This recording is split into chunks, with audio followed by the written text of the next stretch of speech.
Любимците за 2024 година, част 2. Здравейте, аз съм Любо, а вие сте с каналът на Perfectly You. Не забравяйте да се абонирате за моя канал, тъй като съм сигурен, че информацията в него ще ви бъде полезна.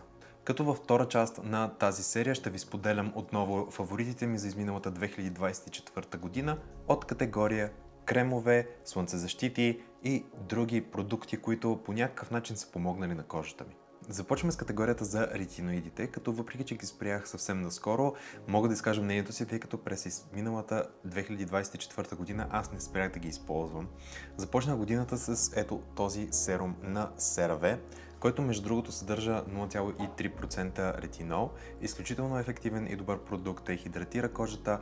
Определено стана част от фаворитите ми. Втория продукт от серията ретиноиди, който използвах за изминалата 2024 година, това е серумът на Geek & Gorgeous A-Game. Той е с 0,05% ретинол, като той е директен заместител на така нашумелият и скъпият ретинол на Medik8, който струва между другото над 160 лева, докато този на Geek & Gorgeous, доколкото си спомням, беше около 27 лева, ако не ме лъже паметта, като ретинолът тук е капсулиран, т.е. с по-бавно освобождаване, като действието му продължава доста след като го нанесете, а не веднага да се абсорбира и да бъде прекалено агресивен върху кожата, така че с две ръце бих го препоръчал, ако сте фенове на ретинола. Ретинола е една доста широка и интересна тема, така че ако искате, мога да направя отделно видео изцяло свързана с ретинола, моя опит, какви препоръки да дам и какво да не правите с него. Продължаваме с следващата графа, като това ще са хидратиращите кремове за лице. В тази графа ще включа само единствено продукти, които наистина са накарали кожата ми да изглежда много по-плътна, много по-жива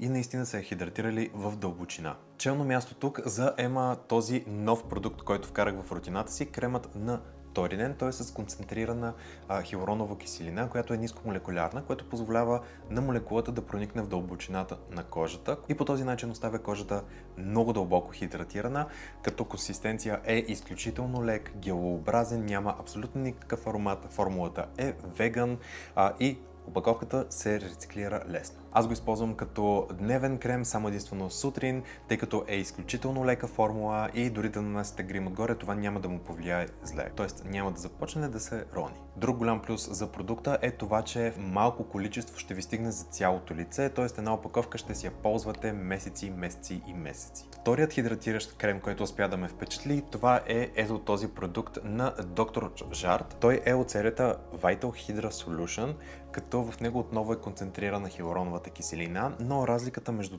този и другият на Torinen е това, че тук формулата е малко по-гъста и по тази причина аз го използвам като вечерна грижа. Той отново е гелообразен, лека консистенция е, но когато нанесете малко повече количество, остава върху кожата като маска, аз го оставям да преседи цяла вечер, не го отмивам естествено сутринта, но след като се събудя, кожата ми изглежда наистина супер плътна, доста по-хидратирана и просто изглежда само, че тук що съм се родил. Това го споменавам всеки път, но продукта наистина е страхотен и според мен си заслужава всяка една стотинка. Дойде ред и на любимата ми графа, а това е графата с слънцезащитите.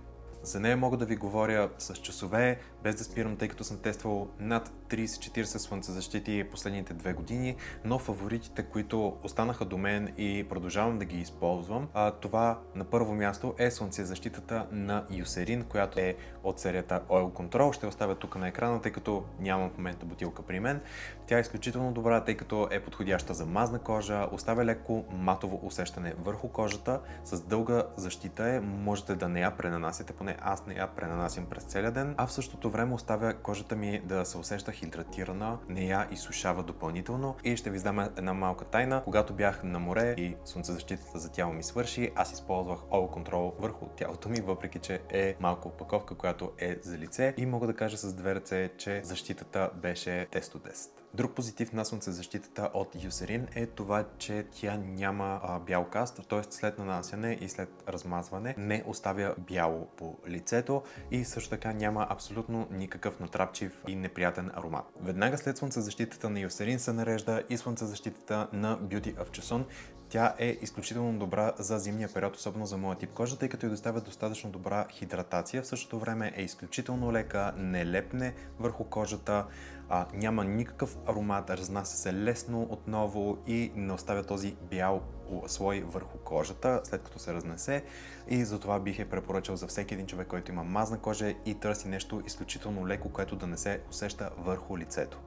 Нещо по-интересно в тази слънцезащита е това, че тя съдържа и пробиотици, които са антиоксидант, и усещам между другото, че създава един защитен слой върху лицето понякога, като по този начин ме предпазва от външни фактори. Това може да си го втълпявам, но така и усещам самата слънцезащита и затова използвам предимно през зимата. Другото по-специфично при нея е, че тя не матира кожата, оставя я сияйна. И на трето място, но не и последно в никакъв случай, това е слънцезащитата на Revox. Тя е изключително добра, ако търсите нещо бюджетно, струва едва 13 лева, отново хидратира кожата, тъй като има хиалуронова киселина в нея, не оставя бял слой или бял каст върху кожата, напротив, слива се много добре и затова я препоръчвам на всеки, който търси бюджетно решение. Следващото попадение за 2024 година определено ме изненада много, но това е мистът на марката Bioma, който в състава си има пробиотици, серамиди и алатонин. Това са все съставки, които доставят на кожата дълбока хидратация, в същото време я обновяват и възстановяват кожната бариера. Продукта за 30 лева определено е топ фаворит за мен, тъй като аз го използвам като край на моята вечерна рутина, просто си напръсквам лицето за допълнителна свежест или при нужда, ако усещам лицето си сухо през деня, също го използвам, пръскам, ставам и тръгвам. Изключително лека и бърза хидратация. Аз цената си от 30 лева, определено състава е доста изчистен. Друг позитив на продукта е това, че самото пръскало е изключително финно и няма никакъв натрапчив аромат, поне аз не съм усетил такъв. Може би има съвсем лек, който идва от съставките вътре, но нищо натрапчиво. Сега ще продължа с малко по-различни продукти или такива, които са насочени към третирането на конкретен проблем. При мен тези проблеми са най-вече с акнето, зачервяванията и разширените пори и не случайно ще започна с едно ново попадение за мен, а именно серума на Sunbum Editor, който в състава си има зелен домат, волофилин и колаген, като той ефективно се бори с намаляването на широки пори.